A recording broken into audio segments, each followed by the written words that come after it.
Tamika, you ready? No, not yet. Ready?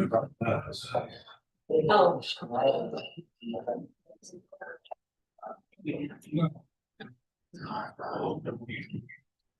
Okay, ready? Good afternoon, everyone. My name is Greg Hahn. I'm. Yeah, Oh, you weren't ready? Oops, sorry. jump the gun.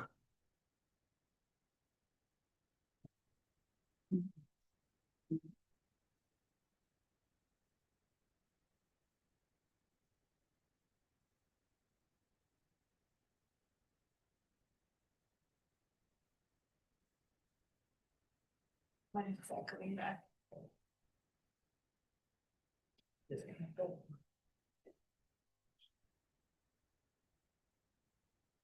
Greg, was yours echoing? Yeah. Oh, somebody was echoing. I think it's okay now. Okay, I think we're good now.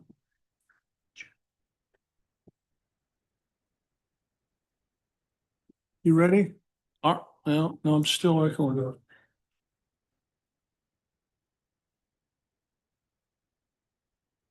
Double check you, sorry.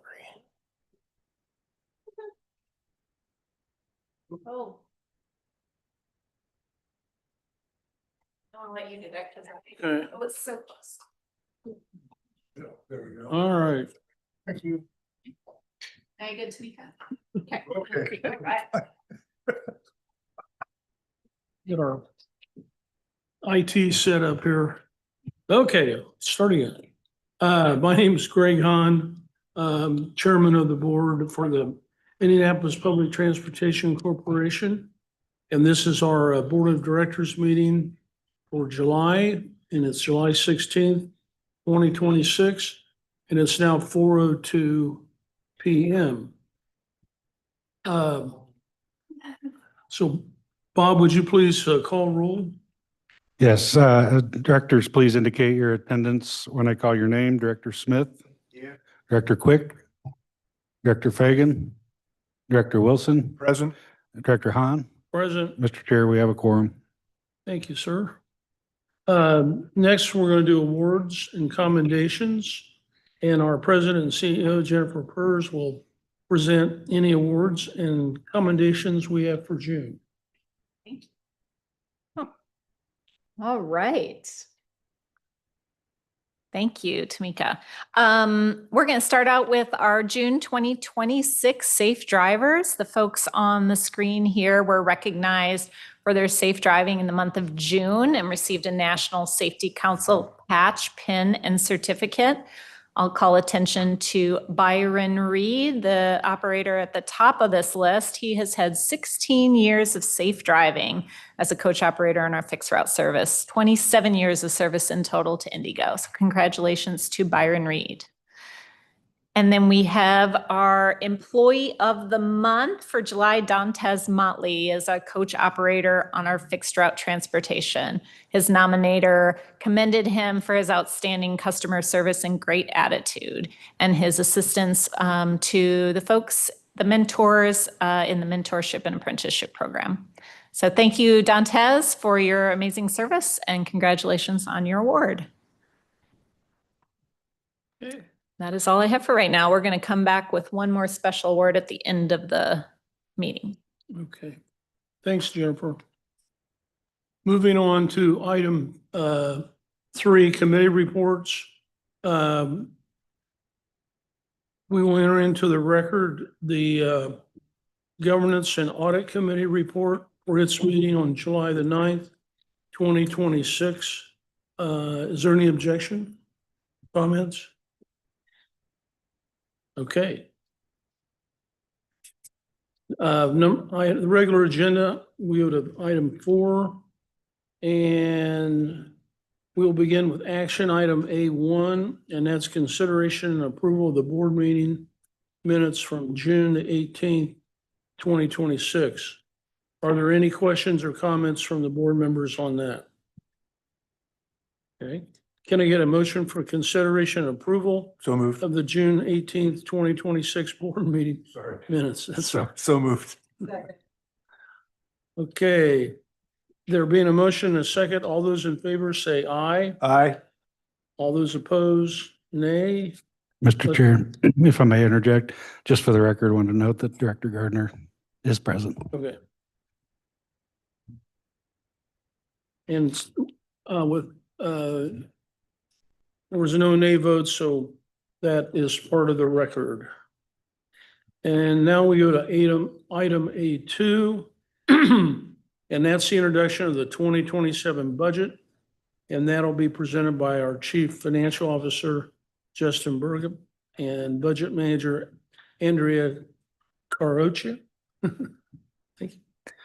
All right. Thank you. Good afternoon. Justin Burkope, Chief Financial Officer for Indigo, alongside Andrea Carocha, here to present our 2027 budget. Now, I know it's probably hard to believe we're already thinking about 2027, so maybe the snowy snapshot of the bus downtown will get you in the mood to think about next year's budget. Before we get into the numbers, I want to thank quite a few people. Here you'll see the members of the team that directly led the budget process this year. But I want to first acknowledge all the budget leaders at Indigo. That includes the frontline staff, managers, and directors, not a part of the finance department, that own their roles as responsible stewards of Indigo's mission and strategic plan. The team faced some unique budget considerations this cycle, but I'm pleased to share that the results of their work with you this afternoon. I mentioned that the finance and leadership team, so I would like to thank Jenny and the rest of the executive team, staff for their guidance and support, and I can't thank enough the team, the budget and grants team, Andrea, Sarah Harder, the newest member of our budget team, and Cassie Bilby, our grants manager. They do the extremely important work of organizing, presenting, and then reporting on our budget each year. So thank you guys. With that, I'm pleased to present the results of everyone's hard work, and that is a total FY 2027 budget of $374.5 million. As a reminder, we fund 3 annual appropriations, the operating, capital, and debt service budgets each year.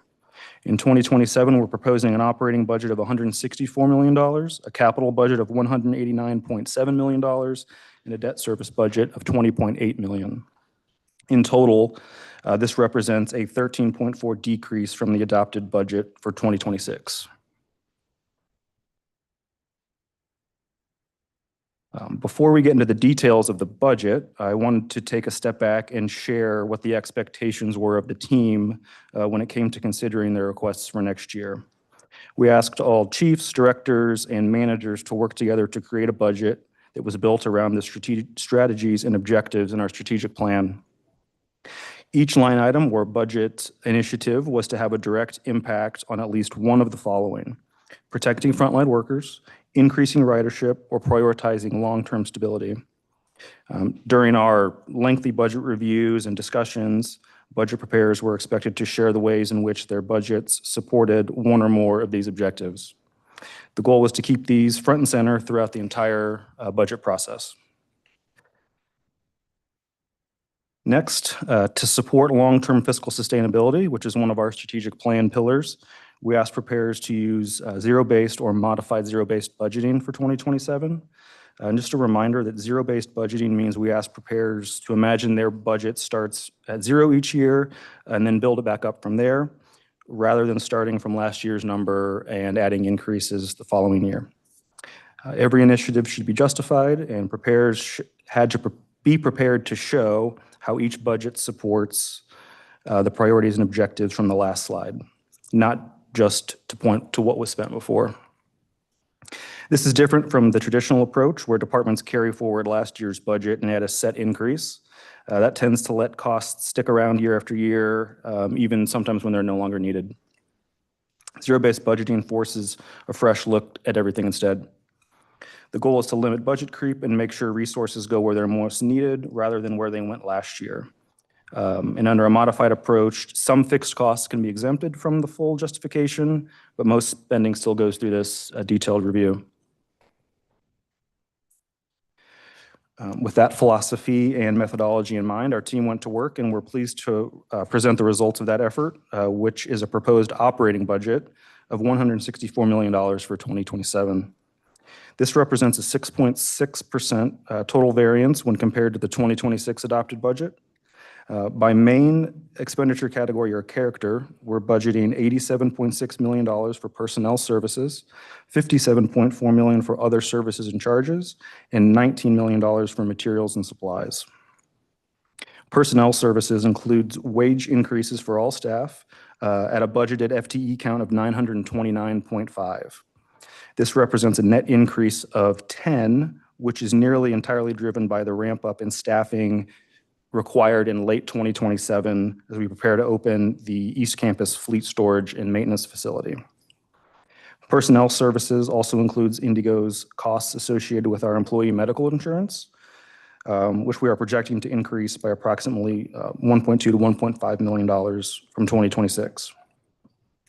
The budget for other services and charges will cover the costs of our paratransit operations, security contract, as well as all of our IT software and maintenance subscriptions. Materials and supplies includes the costs associated with procuring fuel for our fleet of vehicles, as well as stock parts and tires. You'll notice a large variance in this category in the table on this slide, driven primarily by the extreme volatility we've seen in the fuel market recently. So we're building in a little bit of budget for that next year. So that's what's driving that increase. By budget category or line item, these significant investments in areas such as operating materials and supplies, paratransit operations, and other contracted services are some of the largest drivers of the increase compared to 26, but you'll notice that most have more than one significant tie to the objectives in our strategic plan. On the revenue side of the operating budget, the makeup of how we fund our operations is going to remain largely unchanged from 2026. We have three categories of operating revenue: local, state and federal, and other. The largest source of operating revenue continues to come from our local tax collections, and local property and local tax income revenue accounts for nearly 60% of our operating budget for 2027. Our local revenue budget is planned to support $108 million worth of operating expenditures for the year. In 2026, we're planning to utilize $46.1 million in property taxes. This represents a 6% maximum levy growth quotient as finalized by the Department of Local Government Finance and is inclusive of our $16.9 million special property tax. Property taxes in Indiana are statutorily capped based on the type of property and the property owner. So to account for this cap, the total max levy was reduced by approximately $5.1 million next year. Total transit income tax is estimated to be $83.8 million, $51.6 million of which will be supporting the operating budget next year. The remaining income tax revenue will be split between our debt service and our capital program. Fare box collections are budgeted at $6.4 million in 2027. This represents an 8.5% increase from the 26 adopted budget as a result of our recent fare policy updates that went into effect earlier this year and based on some recent trends of collections so far. And finally, we've got $4.2 million budgeted in the other local revenue category, and this is primarily made up of advertising on our buses and stops and interest earned on investments. From our state and federal partners, we're planning on using $55.7 million to support the operating budget next year. That includes $11.4 million from the Indiana Department of Transportation's Public Mass Transit Fund, or PMTF. This $11 million represents what was approved in the state's most recent biennium budget and sees no increase for 2027. On the federal formula side, we are projecting $18.3 million in operating revenue. This will support our ADA paratransit operations, safety and security initiatives, and our preventative maintenance activities. And finally, we're programming $26 million in other federal assistance fund balance to support the operating budget. This represents no change from our operating budget allocation for 2026. And now I'll turn it over to Andrea. She's going to walk us through our capital and debt service budgets.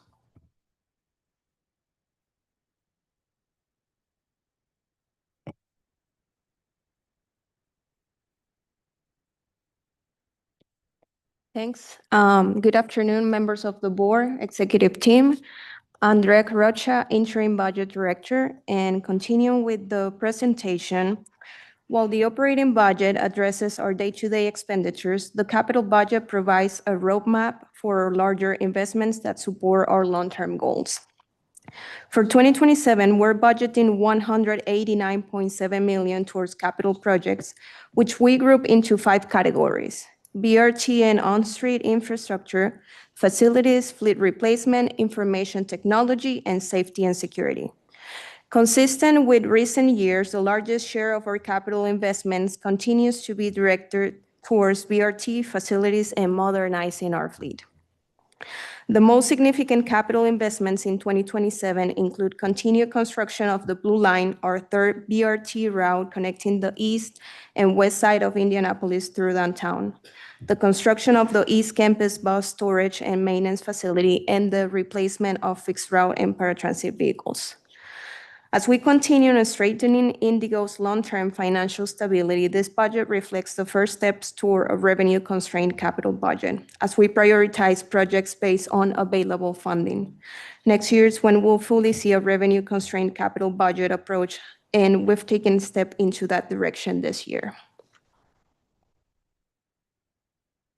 Next slide, please. We fund capital projects through 3 main sources: grants, local taxes, and that includes property and income tax, as well as through proceeds from the issuance of municipal bonds. The issuance of bonds allows us to stretch our local income tax revenue and make upfront investments in capital projects. And for 2027, we will be using nearly $55 million in bond proceeds to fund those investments. I would also like to highlight the fact that we will be bringing $111 million in grant funding to Indigo next year, which represents more than half of our capital budget next year. This reflects the outstanding work of our grants team in identifying competitive and formula funding opportunities and securing those funds through applications and reporting process. In many cases, we're able to fund 80% of any given capital project with these grants. So the work they do is critical to maximizing the value of our local dollars. Next slide, please. Next, the third and final budget we fund on an annual basis is our debt service budget. We currently have 4 debt issuances that have helped fund BRT design and construction, replacement of vehicles and equipment, and investments in operating infrastructure such as facilities. We issue debt because many of these projects require significant upfront funding. Borrowing allows us to make these investments today and repay the cost over time. Debt also helps us facilitate grant funding. Many federal grants require us to contribute a local match or have funding available upfront to qualify for these grants. Without that upfront funding from the bonds, we couldn't fund many of these projects. The oldest issuance is from 2018 and was issued with a 10-year term to maturity. So we will no longer have debt service obligations related to that project after 2028. The most recent issuance secured $125 million last year to support construction and equipping of the Blue Line. This issuance carries a 20-year term to maturity with a maximum annual debt service payments of $10 million. Finally, just a few reminders on where we stand along our budget timeline. The next step in our budget approval process after the introduction this evening will be to hold a public hearing the evening of Thursday, July 30th. And then at next month's board meeting on August 20th, we will seek adoption of our 2027 budget. And we will have ordinances and resolutions for you to sign, which will formally adopt the 2027 budget. From there, we will seek adoption with the City County Council, and then finally, the Department of Local Government Finance at the state level. So in between tonight and the adoption meeting next month, if any member of the board would like to discuss the budget 101 or have additional questions, please feel free to reach out to any of the budget team members on the screen, and we'll happily make ourselves available to do so. Also, you will receive a copy of the budget book before the budget hearing on July 30th. This document contains all the information that we covered tonight in much greater detail. And I have to say that our team puts a lot of time and effort producing this book every year to make sure that it's thought of and transparent. And that concludes our presentation. We'll be happy to take any questions. Thank you, Justin and Andrea. Are there any questions or comments from the board? Okay, go ahead, Rich. Mr. Chairman, I just want to thank the budget team, and as I expressed in the Finance Committee meeting earlier, all the hard work that went into doing this, from Jenny and her executive team to the department heads, everybody that had a piece of this pie, I think should be commended. I want to point out that we have a $3 million contribution that we're making to the City of Indianapolis Department of Public Works. It's a one-time payment for the West Washington Street work. Absent that $3 million contribution, Justin and his team has, again, for the second year in a row now, slowed the growth of our budget. And so we're not growing, in spite of the fact that we are growing as an organization, our budget is not growing as fast as it would have been in the past. And so congratulations to Justin and the budget team and Jenny, you and your executive team for putting this together. You did a great job. Thank you. Thanks, Rick. As Andrea indicated, the board will hold a public hearing on the proposed 2027 budget on July 30th, 2026 at 4 p.m. Here in the boardroom. Okay. So next we go to information items. And item I1 is the finance report. And that'll be done by our Chief Financial Officer, Justin Brooke. Thank you. Good evening again, Justin Burkope, CFO for Indigo, here to talk a little bit about our financials for 2026 with the June 2026 financial summary. On the revenue side of the financial summary, total revenue for the month of June was over budget by $1.5 million. Passenger service revenue had a strong month, coming in $166,000 over budget. This continues the positive trend we've seen throughout the year. As year to date, we're above budget by $352,000 and above prior year's collections at this point by around $724,000. We've received all of our public mass transit funds for the year, so that's why you'll see a $0 amount in the monthly column. And we received our final spring settlement for property taxes, which is why that line is over budget for June. Year to date, all of our local income and property taxes have been received at or above budget. On the expense side, personnel services as a category were under budget by $632,000, or approximately 10%. Despite some overtime being over budget, we did observe one work week holiday in the month of June, so that was a contributing factor and part of the variance here for the month. All other services and charges categories were under budget with the exception of purchase transportation, slightly over budget for the month. And year to date, the category as a whole is under budget by 22%. Materials and supplies were under budget by 7% for the month. Within this category, maintenance materials and other supplies were slightly over budget as a result of a few one-time operating equipment purchases that were made during the month. Year to date, we're $1.6 million under budget in that category. Overall, operating expenses were $10.4 million, were $10.4 million for the month of June. This represents underspending of 15.6%. And year to date, we're under budget by nearly the same percentage, which comes out to $11.9 million. That concludes my report for this afternoon, and I'd be happy to answer any questions. Justin, are there any questions or comments from the board? Thank you very much. Item I2 is a submittal of department reports, and without objection, the department reports will be entered into the record. Any questions? Okay, and I'm going to now turn it back over to Jennifer. Hi, everybody. This is Jennifer Pierce, President and CEO, and I want to end our meeting here with a special recognition. Melvin Wright is here tonight. I guess it's still this afternoon. We want to celebrate his retirement this afternoon after almost 18 years as an operator for Indigo. Melvin is known for his outstanding customer service and what we will call his quick wit. I hear you've got a sense of humor. I didn't get to experience it, but I've heard it's quite amusing. We're really grateful for your service to Indigo. Thank you for putting in so many years and such great work. And we want to wish you the very best in your retirement.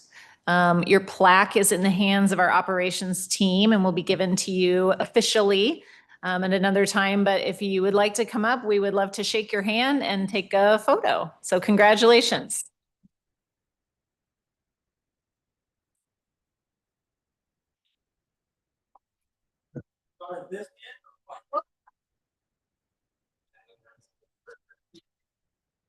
Mr. Wright always wanted the lady to go to.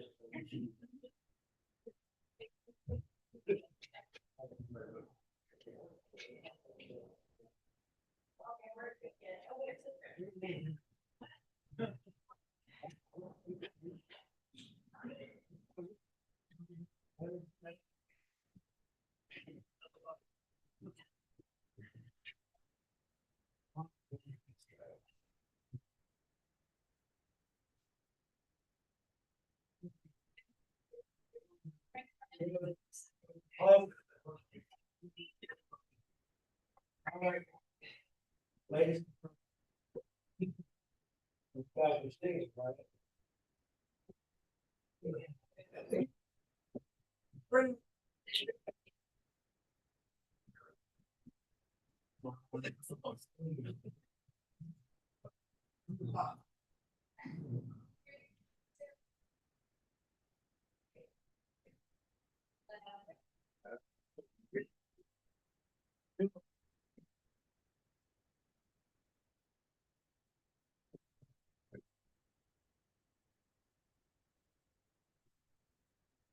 Thank you.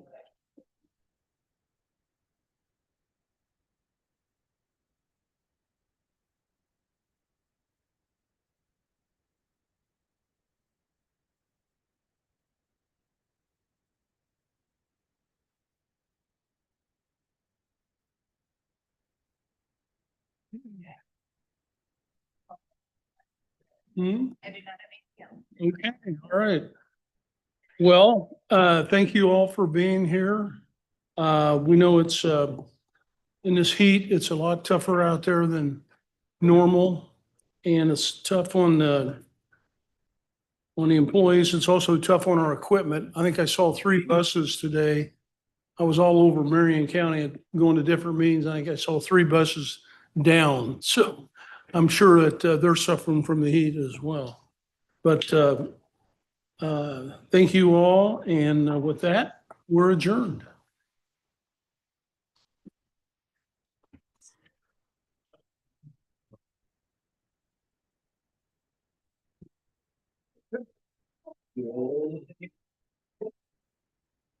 Sound good? So good.